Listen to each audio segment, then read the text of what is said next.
Nós estamos, olha só, no 51º dia da exposição bíblica Epístola aos Efésios. O tema de hoje é coparticipantes da promessa em Cristo. Vamos ler Efésios capítulo 3, versículo de número 6. Eu vou ler aqui como está, aqui em grego, aqui vou fazer uma tradução literal, palavra por palavra, aqui, depois eu leio com os irmãos como está aí, ó. Mas no original está assim, ó. Einaitai ethne sincleromana, caississoma caissimetorra, tes evangelias autu em Cristo diatu evangélio. Serem os gentios coerdeiros e comembros ou membros de um mesmo corpo e coparticipante da promessa em Cristo Jesus por meio do Evangelho. Veja só, está praticamente igual. A saber que os gentios são cordeiros de um mesmo corpo e participantes da promessa em Cristo pelo Evangelho. Obrigado, pode se assentar, glorificando Jesus. Que Deus concederia a salvação para judeus e gentios, isto está claro nas páginas do Antigo Testamento. Em todo o contexto do Antigo Testamento, Deus revelou o seu propósito de salvar toda a humanidade. A salvação é uma obra universal. Quando Deus disse para Abraão, todas as famílias da terra serão benditas em ti. Então, o plano universal da salvação já estava ali. Agora, o que era inconcebível para o povo judeu é que após a cruz de Cristo não haveria mais distinção entre judeus e gentios, entre esses dois povos, pois Cristo edificou uma só igreja. Então não existe grupo A e nem grupo B, não existe o grupo de judeus que tem um privilégio e o grupo de gentios que é rebaixado. Não existe mais isso. Existe uma só igreja, de tal maneira que em Cristo somos um só povo e desfrutamos dos mesmos privilégios do Evangelho de Jesus. Então este é o mistério que estava oculto em Deus. Este era o grande mistério, a qual agora Deus revela para os apóstolos e profetas e traz essa mensagem para nós, como no dia de hoje. Então, todos nós, como igreja do Senhor, temos os mesmos privilégios, tá certo? Agora perceba, ele diz aqui, ó, a saber que os gentios são co-herdeiros. Essa palavra aqui, co-herdeiro, significa herdar com, ou seja, alguém que recebe uma posse juntamente com outra pessoa. Então, tanto judeus como gentios herdam as mesmas promessas, tá certo? Não há distinção, todos nós herdamos. E você entende que herança é algo dado, tá certo? Então, a salvação não é conquistada por nós, é Deus que nos deu.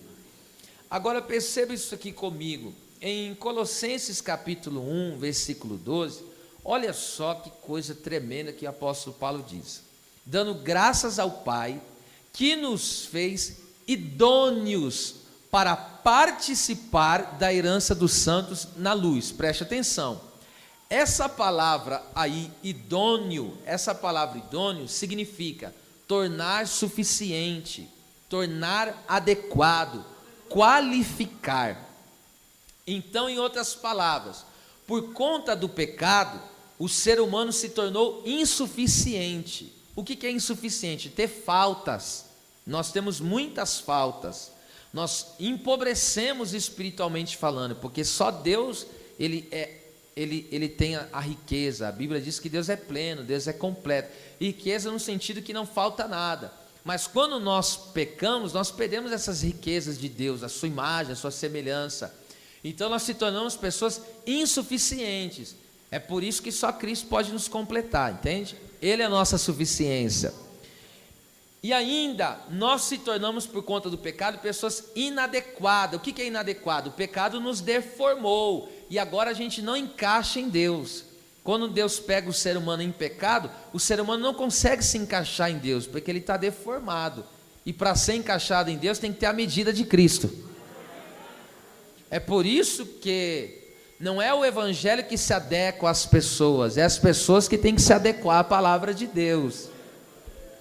E ainda mais, perceba, e por conta do pecado nós se tornamos pessoas desqualificadas para a salvação, para a vida eterna. Nós não tínhamos qualificações para isso.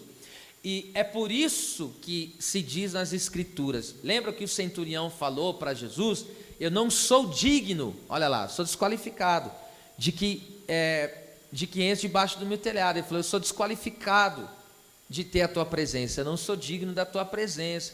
Ainda o próprio João Batista, em Marcos 1,7, vai dizer: eu não sou digno, olha lá, eu não sou suficiente, a mesma palavra, eu não sou adequado, eu não sou capacitado para nem desatar as correias das sandálias dele. Em outras palavras, eu não sou qualificado para ser o servo do servo, porque quem desatava as sandálias era o servo do servo, era o trabalho mais precário que existia de um escravo. Então João Batista está dizendo que ele não servia para ser escravo do escravo.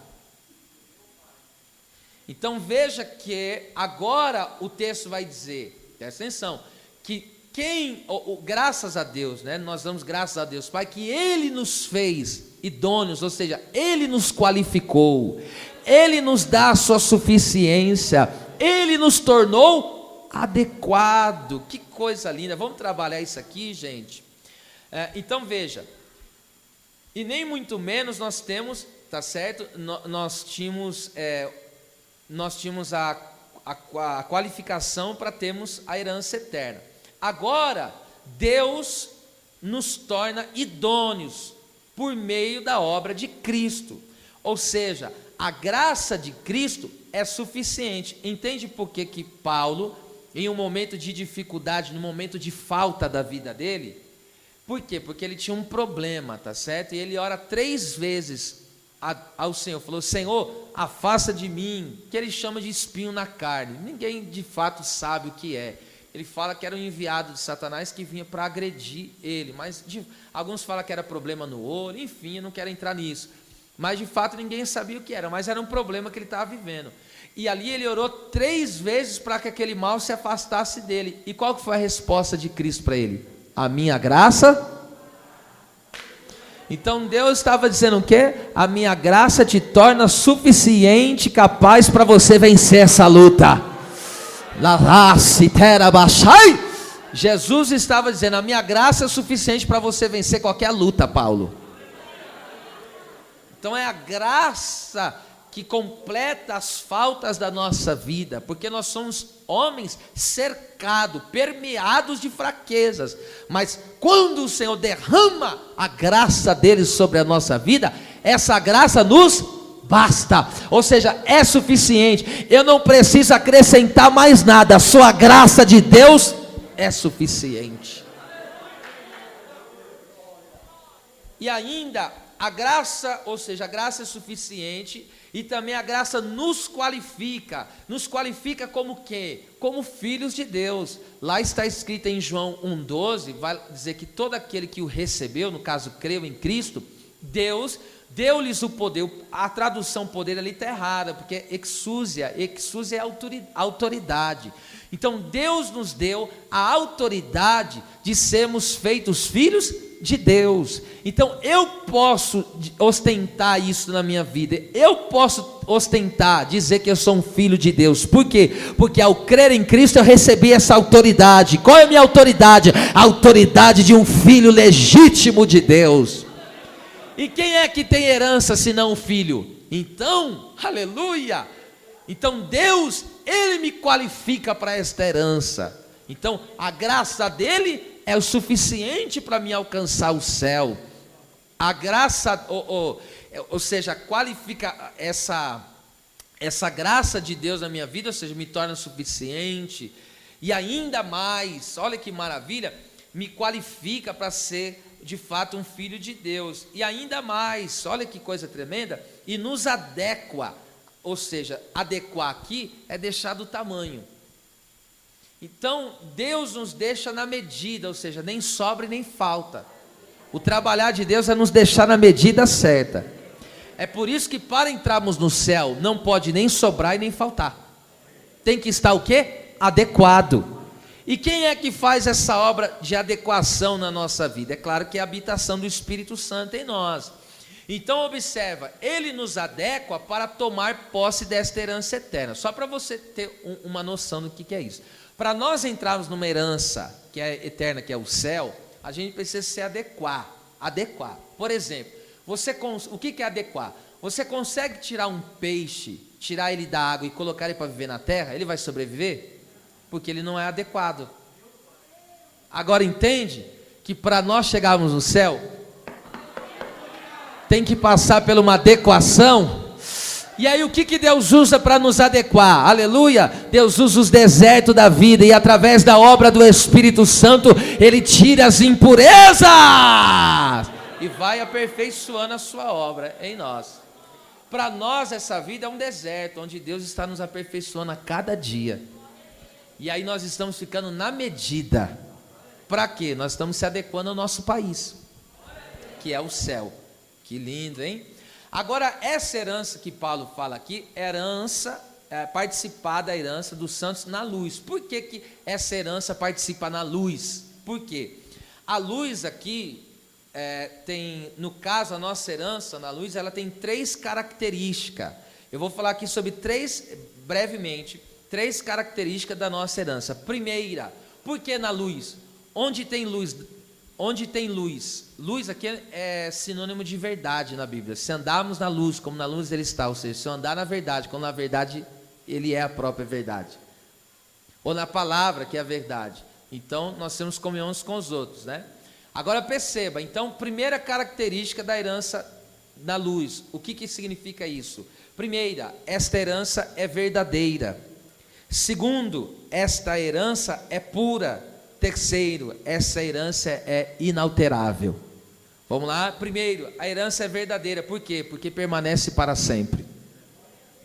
Em Deus não há falsidade. Em Deus há luz. Tá certo? Deus é a própria verdade.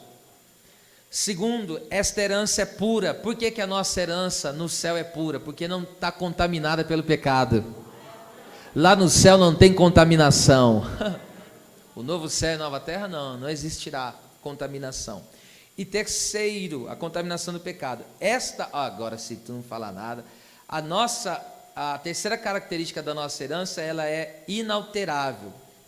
Inalterável significa o quê? Ela não murcha, não perece e não perde o seu valor. Você sabe que se você pegar alguma coisa aqui na terra, por exemplo, uma planta, se você pegar ela pode crescer no seu vigor, mas vai passar o tempo, o que acontece com ela? Ela murcha, ela perde o seu valor, ela não dura para sempre. Agora, a herança que você tem na luz, ela não perde o valor, não murcha, permanece intacta. É por isso que Jesus nos aconselha a fazer, sabe o quê? Construir, conquistar tesouros lá na eternidade, porque ela não perece. É tempo de a gente pensar mais na eternidade. As pessoas estão com a mentalidade muito terrena e estão esquecendo das coisas que não perecem. Mas como diz em Colossenses 3, aquele que nasceu de novo, ele pensa e busca as coisas que são de cima, onde Cristo está assentado. Agora veja, o apóstolo Paulo ainda diz de um mesmo corpo, versículo 6, a parte B. Aqui, de um mesmo corpo, de fato, no original poderia ser, aqui pode ser traduzido, comembro, é uma palavra até estranha, né? Comembro, no sentido aqui, tem, essa palavra significa que pertence ao mesmo corpo, membro do mesmo corpo, tá certo? Então, poderia ser dito aqui, de um mesmo corpo, ou membros de um mesmo corpo, assim ficaria mais exato. membros de um mesmo corpo. Então, judeus e gentios, primeiro, são herdeiros. Segundo, eles são membros de um mesmo corpo.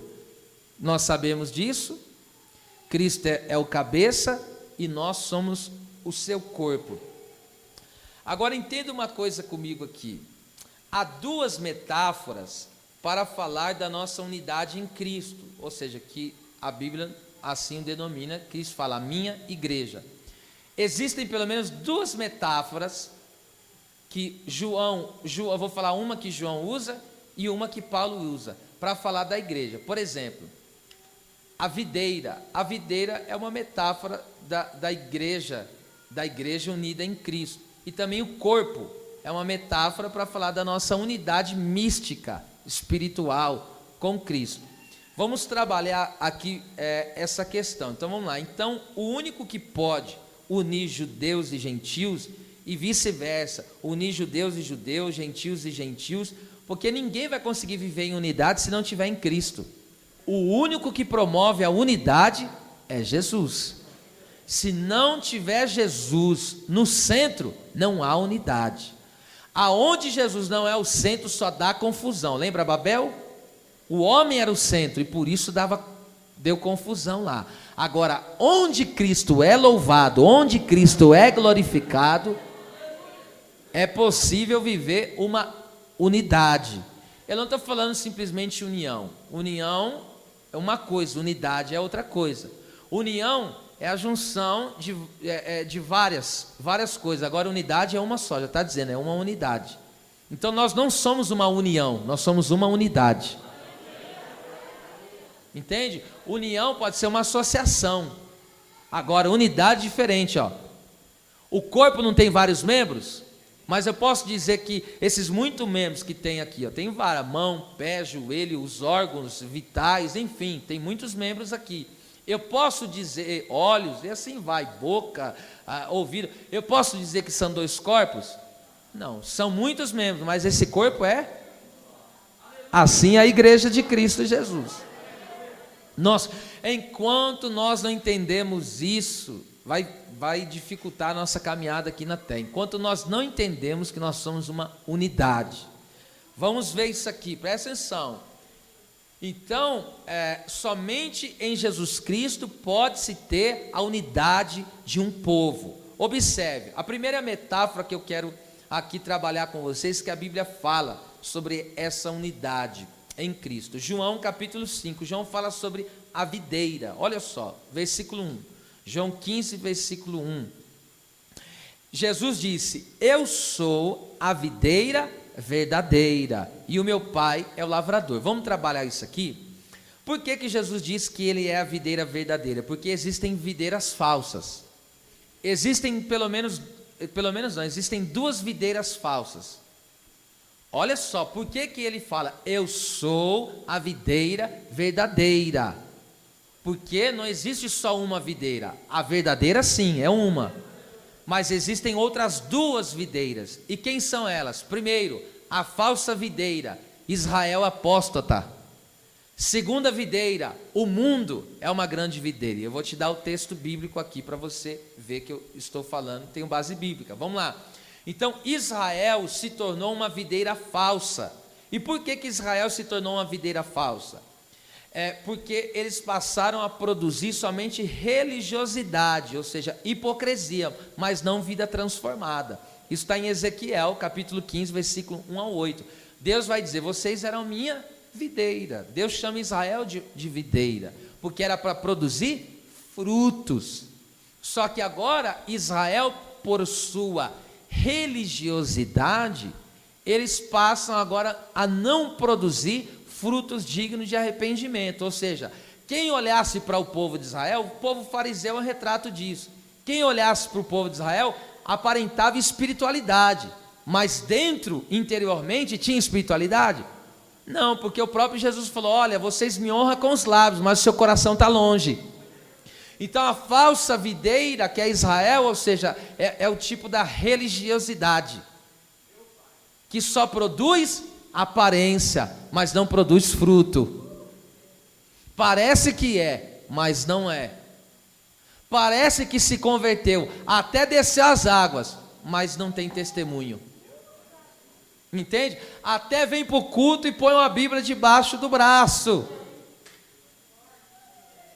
Só que o máximo que ele consegue produzir é uma religiosidade, ou seja, uma hipocrisia, porque alguém olha para ele, vê a forma como ele se comporta em alguns lugares e diz: esse aí é crente. Mas a hora que vai ver nos pormenores o seu comportamento, o seu viver, não foi transformado ainda. Ele continua trapaceando pessoas, ele continua mentindo, ele continua enganando, ele continua tendo ódio no seu coração. Esse aí só está produzindo religiosidade. Então Israel se tornou, tá certo? Eles eram de fato o povo de Deus, mas hoje Israel é tido como apóstata e eles falharam na sua missão. Agora o mundo também é uma grande videira. Isso está escrito em Apocalipse, capítulo 14, do versículo 14 ao 20, quando a Bíblia manda um anjo em juízo e fala: o mundo é uma grande vindima, né? Então o mundo é chamado e considerado também como uma grande videira. Por que isso? Porque o mundo é tido como uma videira, mas somente produz prazeres carnais. Porque vinho fala de prazer, tá certo? Suco de uva, vinho fala de prazer, tá? Então o mundo produz o quê? Produz carnalidade, produz as obras da carne, prostituição, idolatria. Então o máximo que o mundo consegue produzir é as obras da carne, porque o mundo jaz no maligno. O mundo não consegue produzir vida transformada também, não consegue. Ele só consegue produzir as obras carnais, porque está no inimigo, e quem está no inimigo só vai produzir obras da carne. Agora, diferente de Cristo, que é a videira verdadeira. Agora Cristo é a videira verdadeira, aleluia, porque produz vida abundante que jorra para a vida eterna. É possível alguém estar em Cristo e ser o mesmo? Por isso que ele é verdadeiro. Aonde Cristo está, a transformação de vida. Ei, calachai! Aleluia. E agora perceba o versículo 4. Então ele é a videira verdadeira. Então quem está nele, olha que lindo, quem está nele, ele é a raiz. E nós somos chamados de ramos, por quê? Porque a vida dos ramos está na onde?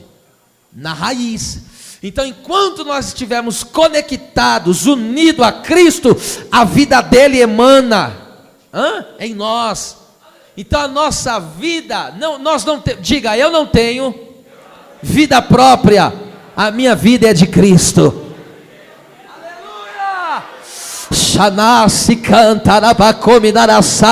Porque o máximo que o homem pode produzir é folhas, o máximo que o homem pode produzir é obras carnais, mas aquele que está em Cristo produz a vida de Cristo em si, aleluia.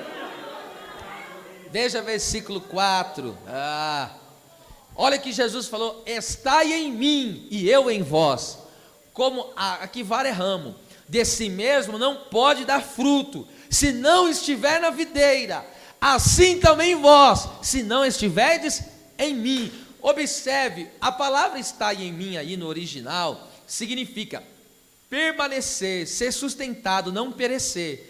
Então, ou seja, eu só permaneço em Cristo, eu só sou sustentado em Cristo, eu não pereço se eu estiver em Cristo. Agora veja o que ele está querendo dizer. A vara, João diz, a vara de si mesma não pode, olha lá, a vara de si mesmo não pode dar fruto. Eu por mim mesmo, você por si mesmo, você não consegue dar fruto. Não dá fruto do amor, não dá fruto da paz, não dá fruto da unidade, não dá. Por nós mesmos só dá contenda, só dá briga. Mas aqueles que estão unidos em Cristo, aqueles que recebem a vida da videira verdadeira,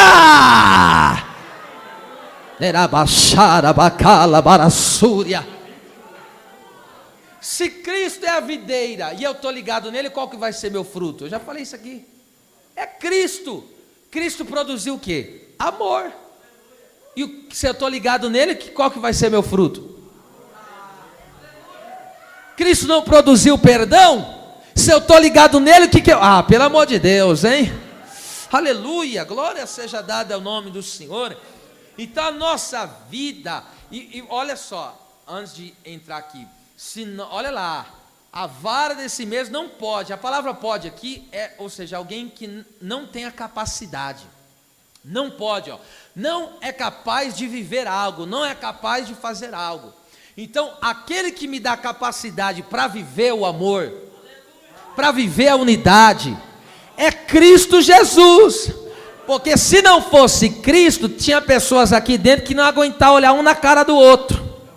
Se não fosse a obra de Cristo, alguns iam fazer que nem Pedro e João antes do Pentecoste, ia se tolerar porque Cristo estava no meio deles. Mas depois que desceu o sangue na cruz do Calvário, lá baixou da Candarábia, Pedro e João subiam juntas. Alavassara mandarápia. Uma empresa tem a capacidade de unir pessoas? Claro que não. A pessoa está trabalhando porque precisa da condição financeira, mas fala, não suporto trabalhar no mesmo setor que essa pessoa, porque a empresa, o mundo, não consegue unir pessoas. Agora Cristo é diferente. Aparaca mandarabacala bacaia, elebaxere que anda labracaia. Quem está na videira, quem recebe a vida de Cristo, produz essa vida. Era basúdia. E é impactante isso aqui para mim, pelo menos para mim. Aí no versículo 5, não precisa nem abrir aí, mas está lá. Ele falou: sem mim nada podereis fazer. Então, sem Jesus, se Jesus não estiver no centro da questão, não vai, filho, não funciona, não funciona.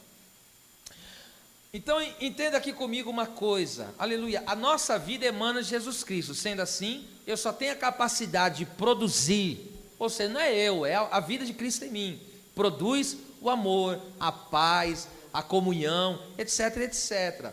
Então, somente eu estando ligado nele, unido a ele, aleluia, como cabeça, aí o cabeça manda o comando para o seu corpo. Aí não tem como uma mão ficar contra a outra mão. Por quê? Porque o comando vem do cabeça. Eu já falei dessa metáfora, eu mesclei aqui as duas, mas deixa eu falar propriamente agora que a Bíblia nos chama de corpo de Cristo. Paulo usa essa metáfora para nos ensinar a nossa unidade, para explicar a nossa unidade em Cristo, tá certo? Como igreja do Senhor. Vamos trabalhar isso aqui agora, essa segunda metáfora, o corpo. 1 Coríntios 12, 25. Eita, nós somos membros de um só corpo. Olha lá, isso aqui é forte. Para que não haja divisão no corpo, mas antes tenham os membros igual cuidado uns dos outros. Perceba nesse texto aqui comigo, esse texto aí, para mim, simplesmente é fantástico. Porque olha o que ele diz, para que não haja divisão. Qual foi a palavra que Deus usou para curar? Haja. Deus usou o quê? A palavra haja, não foi? No princípio criou Deus os céus e a terra.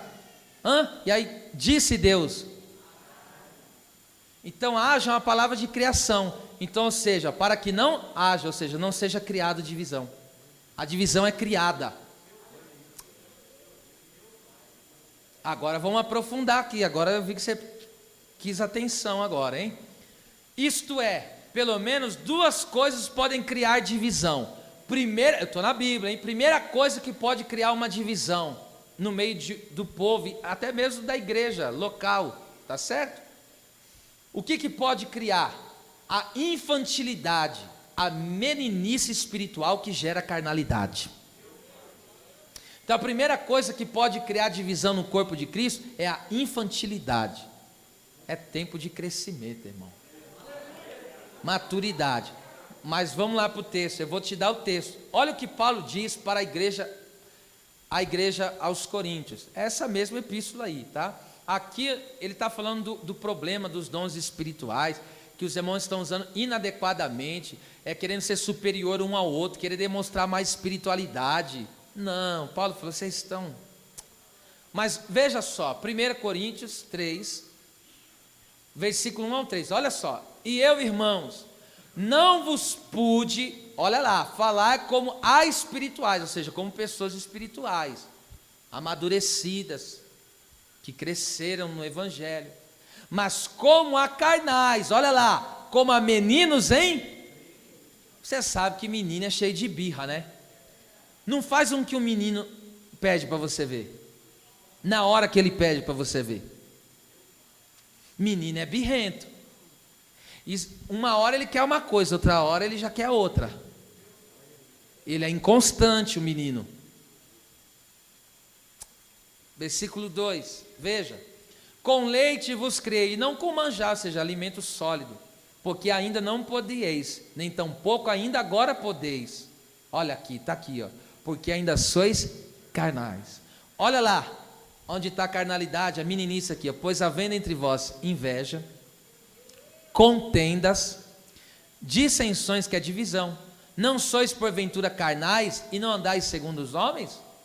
Então veja, a primeira coisa que pode causar dissensão e divisão é a infantilidade. Existem muita gente ainda que ele só tem tempo de casa, mas não cresceu. Porque um povo que ainda briga por lugar, acha ruim de sentar na frente ou atrás, seu infantil. Isso é uma infantilidade sem tamanho. Mas a gente tem que ter paciência até que eles cresçam na presença do Deus Todo-Poderoso. Tem que ensinar isso aqui, gente. Escute, não basta nascer de novo, tem que crescer na graça e no conhecimento. Tem gente que tem uma mentalidade espiritual, ó. Vou fechar a mão um pouquinho aqui. Uma mentalidade raquítica, medíocre. Não olhou para mim, não deu paz assim, também não quero mais. Qualquer coisa, já fecha a cara, já entende? Já cria um ambiente hostil. Isso é mentalidade infantil. São crianças que não têm maturidade, não entendem que quem nos justifica é o Senhor Deus. Alguém fez alguma coisa errada contra você? Ore, Deus vai falar em teu favor. Mas falaram de mim. Ok, ore por ele. A luta é contra a carne e sangue? A luta é espiritual. Eu sei que ia ficar apanhando tempos, já vivi uma situação de apanhar anos e anos consecutivos, enfim, sem motivo, mas fica lá. Bem, o dia que Deus achar por bem falar algo, que Deus fale. Sabe o que é maturidade? Saul se levanta contra Davi e quer matar ele sem causa, porque Saul estava na carnalidade pura, estava endemoniado, invejoso. Aí Davi, olha o que é maturidade, aprenda aí, filhinho. Olha o que é maturidade. 2 ou mais vezes Deus permitiu estar lá Saul dormindo. Davi chegou a cortar um pedacinho do manto dele, e um dos seus soldados falou: mata ele agora. Sabe o que Davi falou? Eu não vou tocar nele não. Ele está fazendo comigo, eu sei que é errado, eu poderia tocar nele aqui agora e matar ele, mas eu não faria isso, porque foi Deus que levantou ele. Quando Deus quiser, Deus que cobre isso. Aleluia. Ó Deus derramando maturidade espiritual aqui, ó. Maturidade.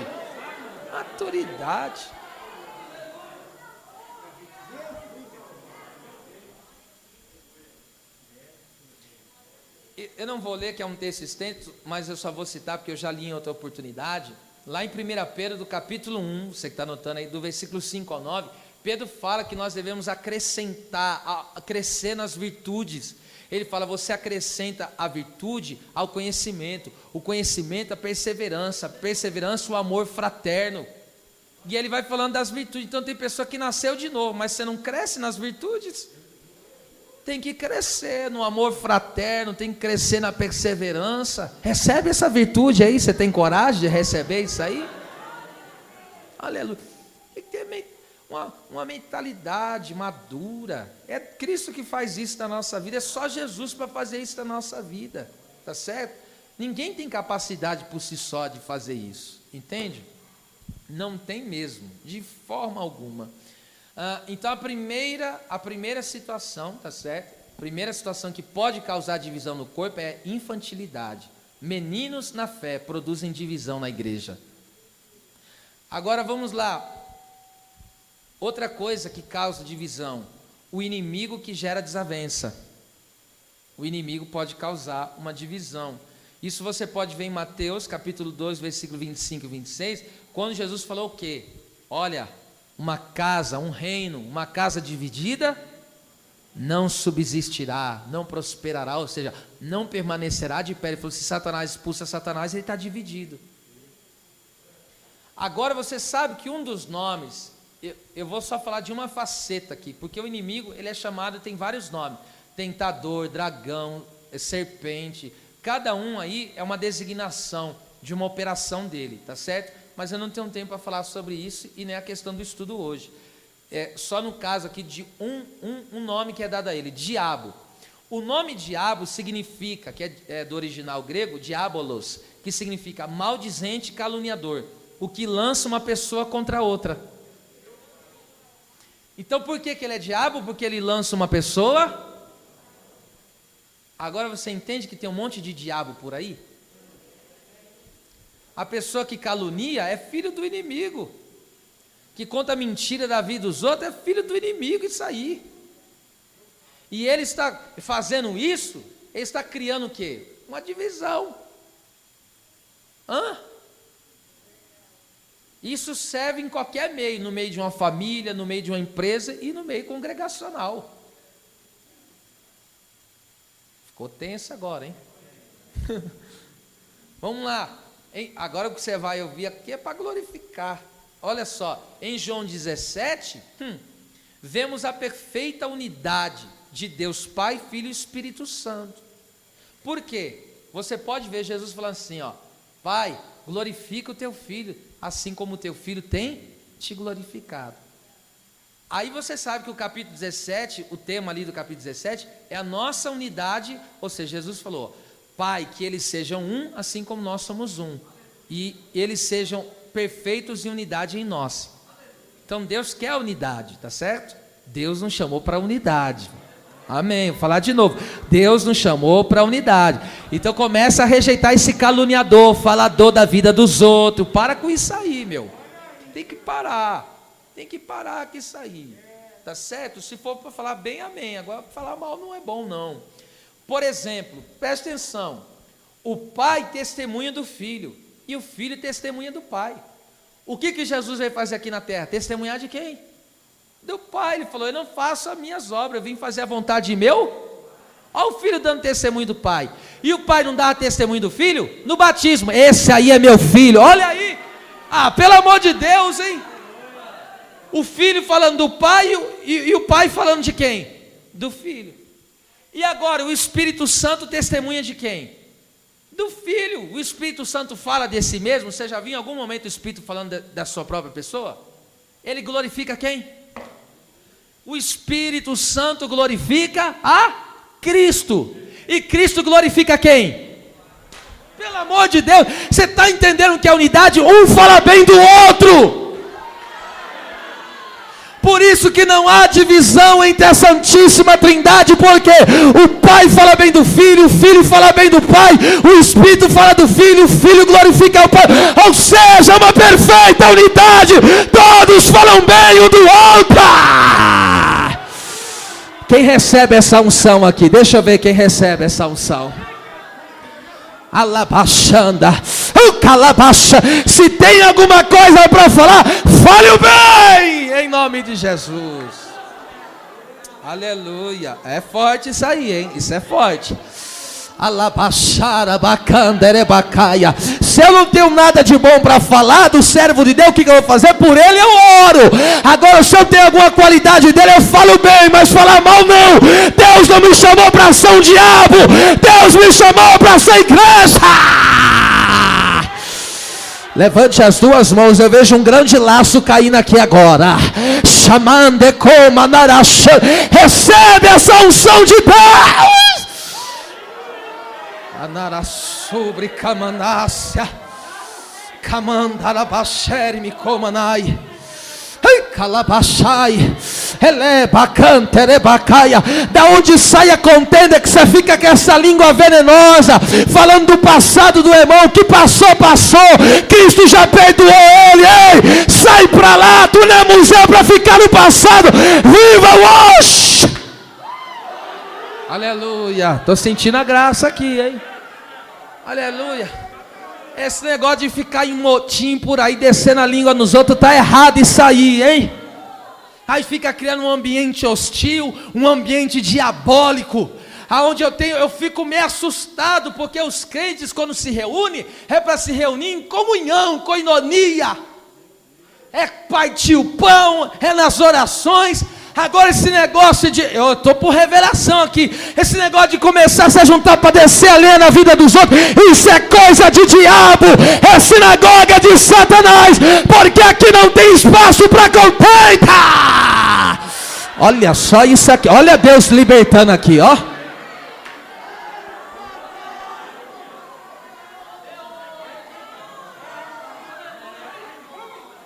Aleluia. Esse negócio, porque tem pessoa que é incomodada. Eu já vivi isso aqui, não é desabafo não, viu, que eu vou falar, que Deus permitiu. Eu já vi uma situação que eu e minha família, eu e minha esposa pelo menos, nós somos pessoas mais reservadas. E eu não sei a curiosidade que as pessoas têm de querer vasculhar a vida.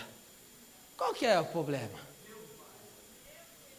E tenta, poxa, tá aí, ó, veja o testemunho. A árvore é conhecida pelos...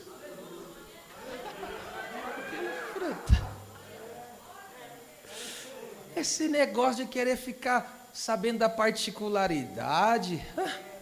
Oh, irmão.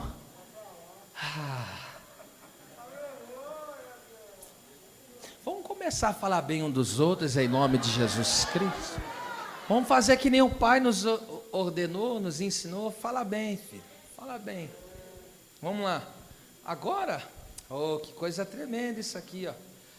Ainda capítulo 12 de Coríntios, versículo 25, ele fala, olha lá, presta atenção, para que não haja divisão no corpo. Então duas coisas podem causar divisão, a infantilidade e o inimigo. Mas antes, tenha os membros. Quem é membro do corpo aqui? Amém. Qual que é a nossa responsabilidade? Cuidar uns dos outros. Se você é membro do corpo de Cristo, se você é membro, agora se você é um estranho no corpo aí, mas se você é membro do corpo, se você recebe vida do cabeça, você tem que ter cuidado do membro.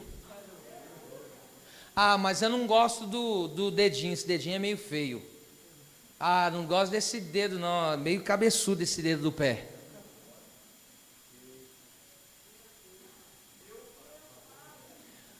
Cada um está na posição que Cristo colocou. A pessoa que é orelha não pediu para ser orelha, foi o Espírito Santo que fez ele ser orelha. A pessoa que é o joelho desse corpo não pediu para ser joelho, porque a Bíblia diz que o Espírito Santo colocou cada um como quer. Eu já tentei da maneira, muitas vezes que Deus nos usa, eu vou já falar para você, eu já tentei mudar várias vezes no decorrer da minha caminhada. Eu falei, não, vou mudar esse jeito, quero ser... Mas não vai, filho, não vai. É do jeito que Ele quer que seja e pronto, e acabou. Você pode melhorar, aperfeiçoar o dom, mas vai ser do jeito que Deus te chamou. Se Deus te chamou, aleluia, por quebrantamento, vai ser por quebrantamento. Se Deus te chamou por fervor, vai ser por fervor. Ou seja, vai ser do jeito que Deus quer. Não adianta. Então tenha cuidado, olha lá, o cuidado. A palavra aí, ó, a palavra cuidado aí no original significa estar preocupado. Então, eu tenho que entender que o meu irmão é problema meu. Entende? Eu estou falando biblicamente, como corpo de Cristo, eu tenho que entender, olha lá. ter cuidado um com os outros, no original aqui é merinao, que significa estar preocupado, no sentido de quê? De fornecer cuidado. Então eu entendo, preste atenção, o que a Bíblia ensina a fazer com a preocupação? O que a Bíblia ensina a fazer? Orar. Olha o que a Bíblia ensina a fazer com a preocupação, orar. 2 textos eu cito. Primeiro, Filipenses 4,6, não estejais inquietos, ansiosos, preocupados em coisa alguma, antes façais as vossas petições conhecidas a Deus. 1 Pedro 5,7, não estejais ansiosos, mas lançai a vossa ansiedade no Senhor, porque Ele tem cuidado de vós. Ora, se a Bíblia está dizendo que eu tenho que ter cuidado do meu irmão, e cuidado é estar preocupado, em outras palavras, o que eu tenho que fazer com o meu irmão? Orar por ele, cuidar dele em oração. Então, está lá o meu irmão, presta atenção, é por isso que eu estou dizendo, a nossa questão é essa. Eu sei que o meu irmão está com um problema de saúde, eu tenho que ficar o que com isso? Preocupado. A pessoa está com um problema de saúde, isso é problema meu ou não? É problema meu. Por quê? Porque faz parte do quê? Do corpo. Ah, tá certo, minha unha está doendo, não estou nem aí com a minha unha, todo o corpo sofre. O meu dente deu um probleminha aqui, mas o dente que se lasque. Quando dói dente, pega tudo aqui, essa região. Pare com isso.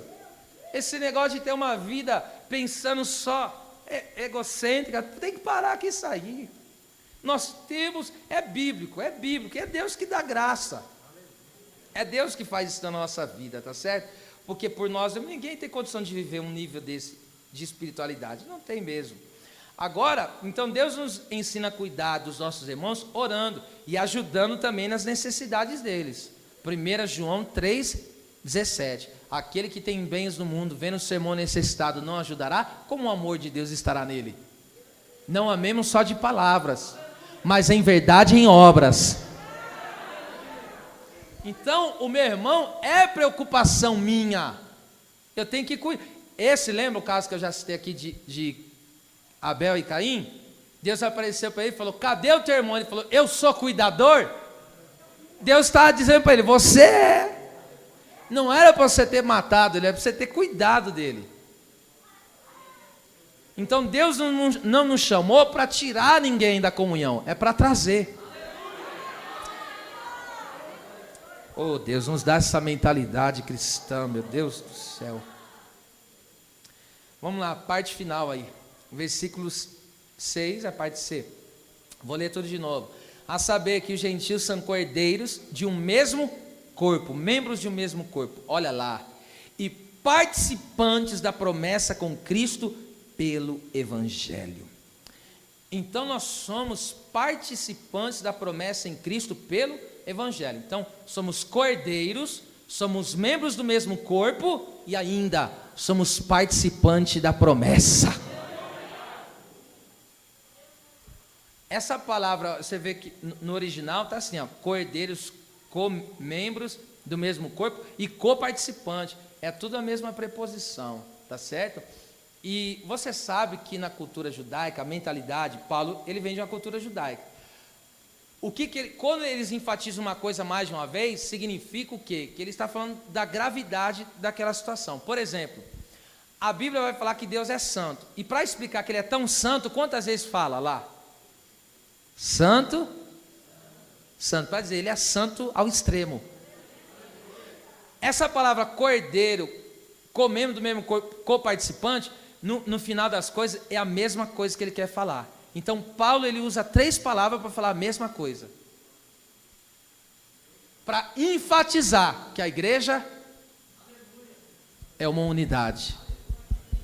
Que não há distinção de judeus e gentios. E no nosso meio não pode haver. Agora vamos ver isso aqui para a gente concluir.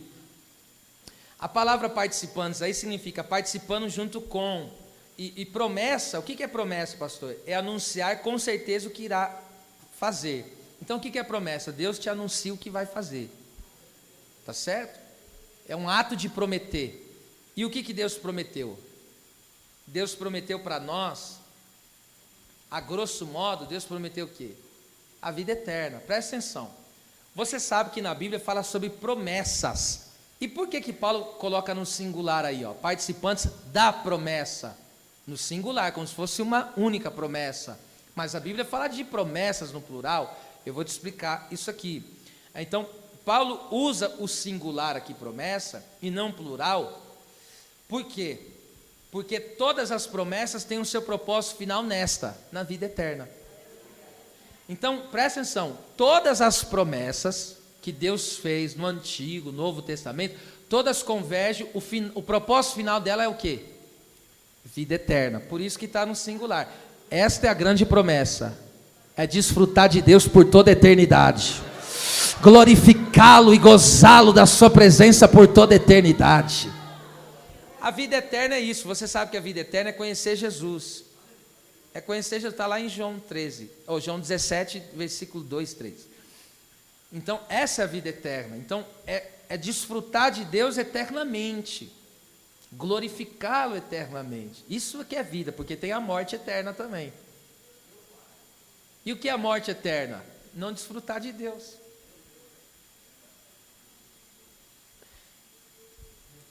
Veja isso aqui comigo. Então, participantes da promessa. Vamos falar disso aqui, participantes da promessa. Essa promessa, olha só que lindo. Isso aqui é lindo, gente. Tito 1:2. Isso aqui é lindo demais. Em esperança da vida eterna. Você sabe que esperança aqui não é algo que será que vai acontecer. Não é no contexto da palavra aqui, no contexto do nosso vocabulário português. Porque para nós esperança é uma coisa que pode ou não acontecer. Mas elpis, no grego, tá certo? Esperança não significa isso, significa uma coisa que é certeza, que vai acontecer e não tem como não acontecer. Então, em esperança da vida eterna, a qual Deus, olha lá, que não pode mentir, prometeu. Então, o Deus que não pode mentir, vou repetir, o Deus que não pode mentir,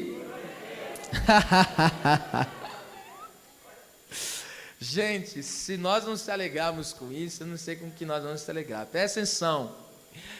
Olha o que a Bíblia diz. Deus não pode mentir, ou seja, Deus é incapaz de mentir. Aleluia. Irmão, tem uma coisa que Deus não consegue fazer. Na verdade, são duas que diz a Bíblia. Deus não muda, porque Ele é o mesmo. E Deus, Ele não mente. Então, existem duas coisas que Deus é incapaz de fazer. Deus não muda. Ele é o mesmo, passa a eternidade da eternidade, Ele é o que é. Deus não diminui e nem aumenta, Deus simplesmente é. Eu já falei isso aqui, mas vale pela importância que eu falo. Deus não pode ser melhorado. Que nem eu posso melhorar, você pode melhorar. Mas Deus não. Deus, Ele é. Agora, esse Deus, Ele não pode mentir. Meu Deus. Ele é incapaz, porque se Deus mentisse, Ele não seria Deus. Quem que inventou a mentira? É impossível Deus mentir. Deus não pode contar uma mentira. Ou seja, eu não estou conseguindo nem te explicar de uma maneira mais aqui, também não tem mais como, né, irmão? Deus não tem capacidade, é contra a natureza de Deus. Deus não pode mentir, ou seja, se Deus falou que vai fazer,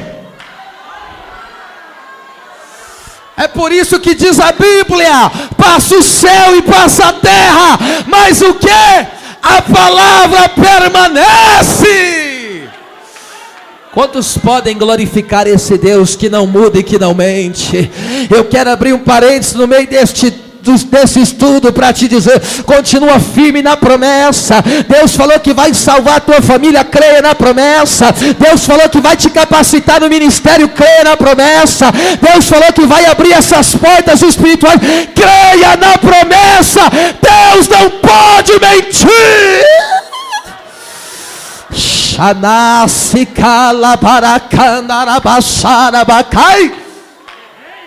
Eu estou sentindo Deus aqui, eu não sei você.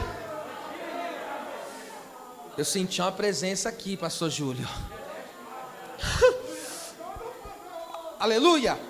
Olha só, esta é a causa, presta atenção, de Abraão ir sacrificar Isaac. Presta atenção nisso aqui que eu vou falar. Eu só vou dar o texto, que há muitos versículos eu não vou ler. Então eu vou citar, você anota, depois se confere em casa. Escute, Deus chega para Abraão, capítulo 22 de Gênesis, e o texto diz, e provou, a palavra provar é testar. Então Deus testou Abraão e falou o quê? Me dá o teu único filho a quem tu amas, e me oferece ele em sacrifício. Deus falou, pega ele, vai em tal lugar, no Moriá, a caminhada é de 3 dias, Deus deu o detalhe, porque o que Deus requer de nós, Ele detalha. Ele dá os detalhes do que Ele quer da nossa vida. Deus é detalhista, viu, irmão? Agora veja isso aqui, é por isso que na sua vida Ele não te dá nada quebrado, nada faltando. Do mesmo jeito que Ele te pede com detalhe, Ele te dá com detalhe também. Agora veja, Deus orienta ele, e ele pega 2 moços, 2 servos dele, 2 trabalhadores da sua casa, e ele está indo. Chega uma parte ali da caminhada, o que Abraão disse para os seus 2 moços? Falou, fica porque eu vou ir ali, e nós, eu e o menino, adoraremos, e depois vamos fazer o quê? Espera lá, ele não falou vou voltar, nós vamos voltar, voltaremos. Mas espera lá, Deus não falou que ia matar o menino, que era para... Oxe, como que ele fala? Eu vou adorar e depois vou voltar com o menino. Aí o autor aos Hebreus responde, capítulo 11, versículo 17 e 18, sabe o que ele falou? O texto vai dizer lá, que quando Deus provou Abraão, ele estava convicto, certo da promessa. Por quê? Porque Deus falou, de Isaac eu levantarei a tua descendência. Deus não falou de outro filho, Deus falou de Isaac. Aí Abraão falou, já que Deus falou que era de Isaac, como ele não pode mentir? Sabe o que Abraão diz? Nem que Deus tenha que ressuscitar Isaac, ele vai ressuscitar. Aleluia. Ele falou, ainda, presta atenção, que fé é essa? Aleluia. Ele falou, ainda que eu mate Isaac, ele vai voltar para mim. Por quê? Porque Deus prometeu que é dele. A obra é coisa, você não entendeu, aleluia. Enquanto essa promessa não se... Oh meu Deus, olha aí, ó. Essa promessa, a pessoa permanecer no Senhor, presta atenção, a pessoa permanecer, porque a pessoa saiu fora, Deus não tem compromisso, mas a pessoa permanecer, irmão, é impossível com a promessa não se cumpra. O Espírito Santo, presta atenção, isso aqui, ó, o Espírito Santo revelou para Simeão, Lucas 2, a partir do versículo 25, o Espírito revelou e falou para ele, ó, você não morre sem ver o Senhor, sem ver o Messias. Irmão, presta atenção, a morte estava proibida de chegar em Simeão. Eu fico pensando em enfermidade, querendo pegar Simeão, a enfermidade. Não posso, Deus falou que ele não vai morrer. A morte tentava, e não posso, porque Deus falou que ele não pode morrer. Ou seja, o inimigo tentava, mas não podia. Por quê? Ele estava blindado com a promessa. Meu Jesus amado. Isso é coisa séria que eu estou falando. É coisa muito séria. Agora veja só, quando é isso aqui que eu quero que você pegue. Oh meu Deus, se o crente entender essa revelação, vai glorificar. Irmão, quando foi que Abraão viu o fim da prova dele? Em que momento que a prova de Abraão acabou? Presta atenção. Ele falou, eu vou e depois eu volto. Então sabe qual que é o fim da prova? Na verdadeira adoração.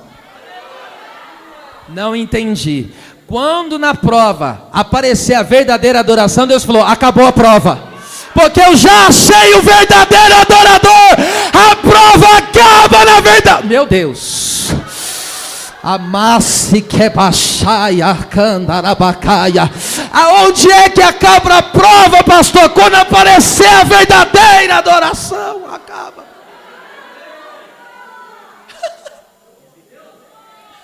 A hora que ele levantou o cutelo para dar o menino, ele estava disposto. Deus sondou o coração dele, ele ia matar Isaac. Deus falou, pera, não faças tal coisa, porque a tua prova acabou. Acabei de receber a tua verdadeira adoração. Meu Deus, levante as 2 mãos, porque uma é pouca para receber aqui agora. Deus fez promessas sobre a tua vida. Deus falou que iria curar, que iria libertar, queria fazer, e isso ainda não aconteceu, e você está sendo provado. Mas Deus me usa aqui nesta noite para te dizer: sabe quando essa provação vai acabar? Na verdadeira adoração. A hora que a verdadeira adoração subir, a prova acaba. Ah, meu Deus, eita coisa boa, hein? Então o fim da provação é na adoração, tá certo? É aí que se vê o fim da provação. Meu Deus, isso aqui eu vou trabalhar outro dia depois. Isso aqui é muito forte. Agora escute, aqui então Deus, ele fez a promessa da vida eterna. Então tanto judeus e gentios participam dessa promessa. 1 João 2,25, essa é a promessa que ele nos fez, a vida eterna. Então esta não é uma, é a promessa, vida eterna. Que coisa maravilhosa. E quem prometeu aqui, é aquele que não pode mentir. O cumprimento da promessa, ou seja, da vida eterna, está cada vez mais próximo. Alguém se alegra por isso? Eu vou falar de novo. O cumprimento da promessa, ou seja, da vida eterna, está cada vez mais próximo. Aí vem a pergunta: o que fazer? O que fazer? Hebreus tem a resposta, 10 do 23 ao 25. Vou falar 3 coisas que devemos fazer diante da promessa da vida eterna que está perto de acontecer. Se permanecemos em Cristo, nós já temos a vida eterna. Diga com a mão na cabeça, isso é profético, gente. Diga: eu já tenho a vida eterna em Cristo. Aleluia. Você permanecendo nele já é garantido. Então eu tenho a vida eterna, você tem a vida eterna. Aleluia. Já tem. Embora seja algo futuro que está para acontecer, mas agora nós já desfrutamos da vida. Amém. Você sabe que a palavra vida abundante, o que é vida abundante? É aquilo que transborda. Então Deus nos deu mais do que precisamos para viver. Vem para cá, vai. Escute isso aqui. O que fazer então? Já que a cada dia que passa, nós estamos mais perto dessa promessa da vida eterna. O que fazer? Primeira coisa a ser feita: retenhamos firmes a confissão da nossa esperança, porque fiel é o que prometeu. Primeira coisa a ser feita é reter firme a confissão. A palavra reter aí, firme, significa não deixar ir, agarrar firme. Aqui você sabe que o contexto da Epístola aos Hebreus é o quê? Luta, perseguição, tentação. Por isso que fala da galeria dos heróis da fé, o capítulo 11. Que os homens sofreram, mas não abandonaram a fé. Então, aqui o que a Bíblia me ensina a fazer é o quê? Ou seja, as lutas dessa vida, as tentações impostas por Satanás, querem fazer o quê? Que eu largue a minha confissão, que Jesus é o Senhor, que Ele é o meu Salvador, que Ele é a vida eterna. Só que o que a Bíblia me ensina a fazer? Enquanto as lutas estão acontecendo nessa terra, enquanto o inimigo está oferecendo as tentações, o que eu faço? Eu agarro, eu não deixo ir embora, aleluia, de maneira nenhuma. Eu estou agarrado na fé, em Cristo Jesus, é claro. Estou agarrado, aleluia, e essa confissão não sai, tá certo? Eu confesso que Jesus é o Senhor, Ele é o meu Salvador. Então as lutas, as tentações não podem roubar a perseverança dos santos. Amém, diga amém, pelo amor de Deus. Aleluia. Agora a segunda coisa que devemos fazer, essa aqui também é lindo demais, ó. Considerarmos uns aos outros para nos estimularmos ao amor e às boas obras. Caridade e amor, tá? Então a segunda coisa que devemos fazer, já que a vinda do Senhor, a vida eterna está tão próxima de nós, primeira coisa, reter a confissão. Segundo, reter firme. Segundo, estimularmos uns aos outros. A palavra aí no caso, estimular, significa encorajar, despertar o ânimo. Então, olha o que é. É por isso que o nosso viver é recíproco, é mútuo, é um ajudando o outro. É por isso que quando você vê, isso aqui é cuidado geral, mas está lá, está o jovem, está vendo outro jovem enfraquecendo, o que faz? Estimula ele. Está vendo que ele não está vindo? Dá uma ligadinha pelo menos lá, ajunta o grupo, vai lá na casa dele, Dá umas bordoadas no pé da orelha dele, nem que for para dar umas bordoadas. É nada, vai lá, abraça, chama junto, fala, isso é importante, vem para cá. Aleluia, glória a Deus. Que às vezes dá vontade de fazer que nem Deus. Você sabia que Deus pegou Ezequiel pelo cabelo? Tá, a Bíblia diz que Deus pegou ele pelos cabelos, e às vezes dá vontade de fazer isso com os irmãos. Com muito carinho. Assim, ó, vem para cá. Por que você foge tanto? Por que você dá tanto trabalho? Aleluia. Mas a gente abraça ele de que jeito? Aleluia. Com amor, glória a Deus. Com paciência, com perseverança. Aleluia. Então estimularmos uns aos outros. É o que Paulo fez com Timóteo. 2 Timóteo 1,6. O Timóteo, por causa das lutas, ele era jovem pastor, estava passando umas lutinhas lá no meio da congregação, lutas internas, porque os anciões não aceitavam ele, e do lado de fora perseguição daqueles que lutavam contra a igreja, e Timóteo se viu ali coagido, aí ele parou de exercer o ministério, parou de querer pregar, ele não queria mais pregar, evangelizar, saber de ganhar as almas, ser usado nos dons espirituais. Aí Paulo pegou e falou: ei, a fé que habita em ti não é uma fé fingida, essa fé operou na tua avó, operou na tua mãe, é geracional o negócio, você vem de uma família de pessoas de fé, Timóteo. Então uma coisa, eu te lembro, despertes o dom de Deus, despertes o dom de Deus, que tu recebeste por imposição de mãos. Despertar ali significa manter a chama viva. Deus vai despertar muita gente que estava dormindo, irmão. Então estimular, é como Pedro e João fizeram, se estimularam. Os dois estavam na prova. Essa palavra me fez chorar terça-feira na rádio, eu vou pregar ela. Os dois estavam na prova. Como que eu sei que os dois estavam na prova? Estava sem dinheiro, irmão. Ficar sem dinheiro é prova. É ou não é? Aqui na terra é prova. Oh, Deus o livre, é ruim demais, né? E os dois estavam sem dinheiro. Estava numa prova. Ó, Deus falando aqui, ó, com gente aqui. Aí sabe, falou: eita, nós estamos meio duro, hein? Mas vamos fazer um negócio? Vamos para a oração? Meu Deus. Não foi? Atos 3, vamos para a oração. Aí chegou lá na porta, só para você ver como que Deus prova. Ô, irmão, olha o que... Eles estavam na prova. E o que o homem veio pedir para eles? Justamente o que lhe faltava. Quantas vezes você precisando de cura e alguém fala: me ajuda.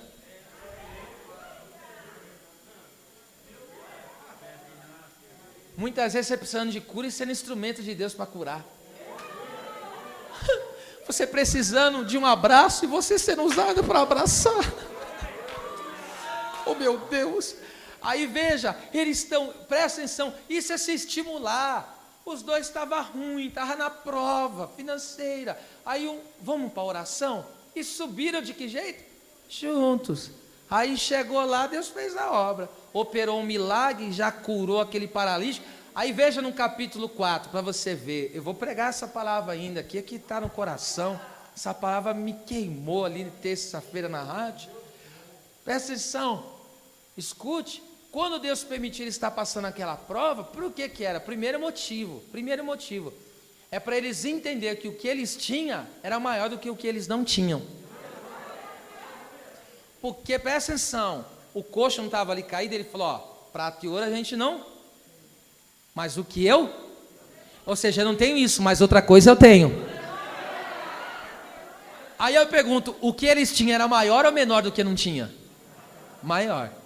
Então, às vezes, você está aqui, você queria ter uma condição melhor em alguma coisa na sua vida, e não está tendo, mas o que você tem é maior do que você não tem. Às vezes, o que você entende, há pessoas que estão aqui que o sonho, eu estou falando do plano terreno agora, o sonho é ter uma casa, ele não tem, casa própria. Mas só que Deus não permitiu ainda você ter, e está te provando nisso, mas tem uma coisa, o que você tem é maior do que aquilo que você ainda não tem.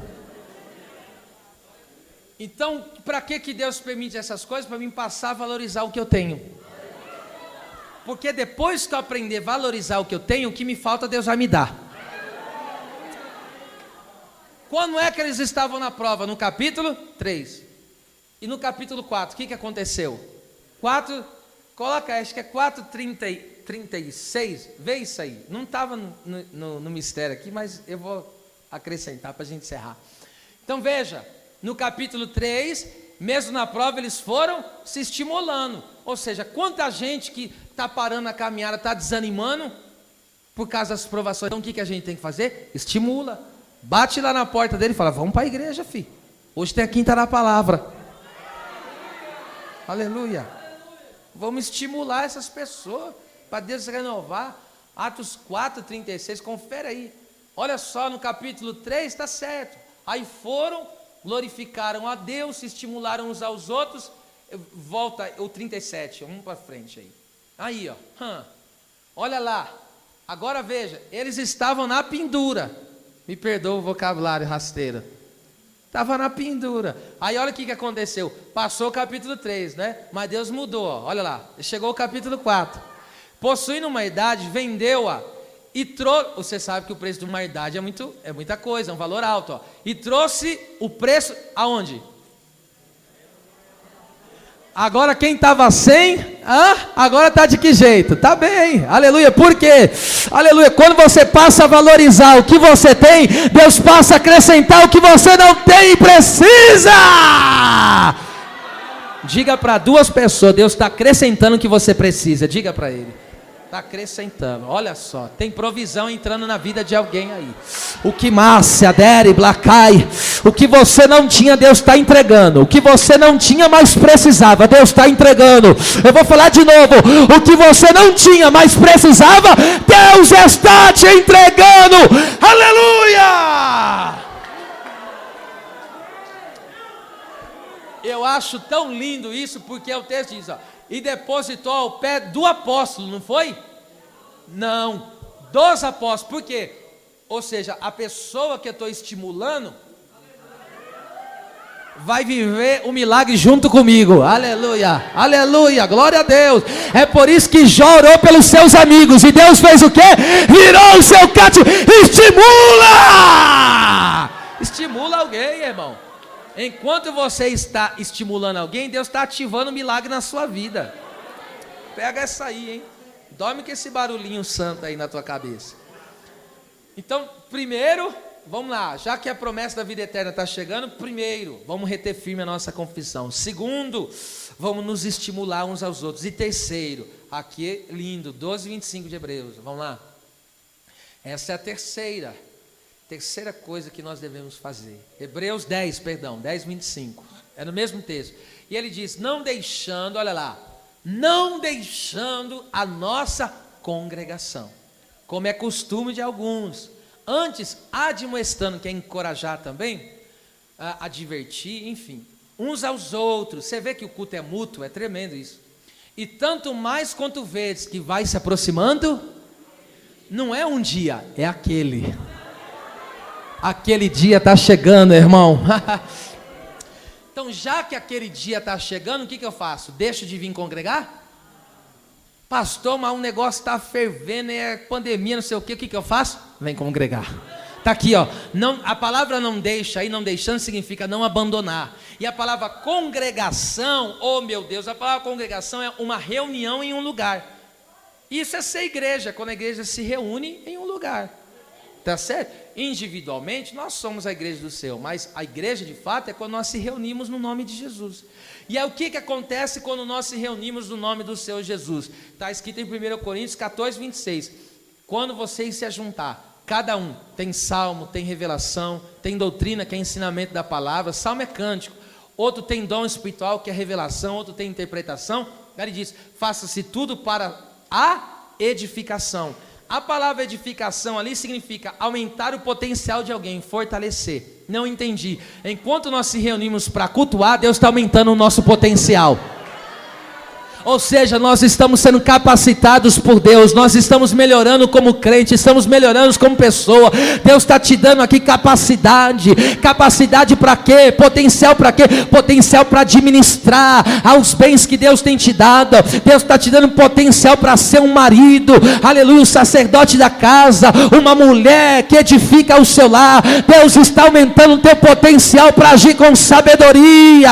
Deus está nos dando esse aumento de potencial. É aqui que desenvolve o potencial do crente. É nessa coinonia, é na reunião de culto. Aí veja só, coisa tremenda, como nossos irmãos aqui já louvaram. Que gostoso, louvor afinado, bem trabalhado, com uma voz linda. Eu digo na unção do Espírito Santo, embora tenham um conhecimento do que fazem, mas é glorioso. Agora sendo ministrado pela palavra do Senhor Deus. Ou seja, pode aqui no momento desse mover do culto, Deus tomar alguém em profecia, em dom espiritual. O que vai acontecer? A igreja vai desenvolvendo. É por isso que Satanás luta para que as pessoas não cheguem no culto. Por quê? Porque quer que eles não sejam fortalecidos e não aumente o seu potencial. Mas aqui é o lugar de crescer, aqui é o lugar de desenvolver, aqui é o lugar de ser fortalecido pelo Senhor. E encerrando agora a mensagem de fato, agora encerrei, hein? Aleluia. E se reclamar que eu não estou encerrando, eu pego mais 1 hora ainda. 3:6, vamos lá. 3:6, voltando. A saber, o mistério de Cristo, que os gentios são cordeiros de um mesmo corpo, olha lá, e coparticipantes da promessa em Cristo pelo Evangelho. Vamos lá, encerrando aqui agora de fato. A palavra Evangelho, ou seja, de forma literal, é boas notícias, uma boa mensagem, tá? É isso que significa o Evangelho. E o Evangelho no Novo Testamento é a respeito das boas novas de salvação a partir do momento que Cristo encarnou. Cristo veio na terra, as boas novas de salvação foi manifesta. Por isso que João Batista dizia: converta, arrependa e crê no Evangelho, porque o reino é chegado. Ou seja, Cristo veio manifestar salvação na terra.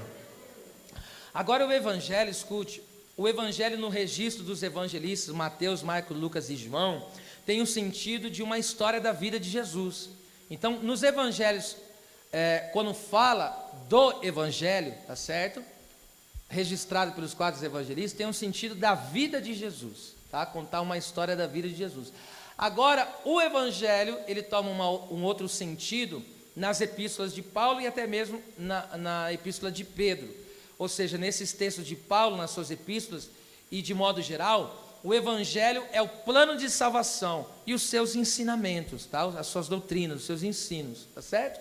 Então o Evangelho hoje pode ser resumido em 1 Coríntios 15, quando Paulo fala: Cristo nasceu, Cristo viveu, cumpriu o seu ministério na terra, Cristo foi sepultado, morreu, foi sepultado, Cristo ressuscitou, Cristo subiu ao céu e Cristo voltará.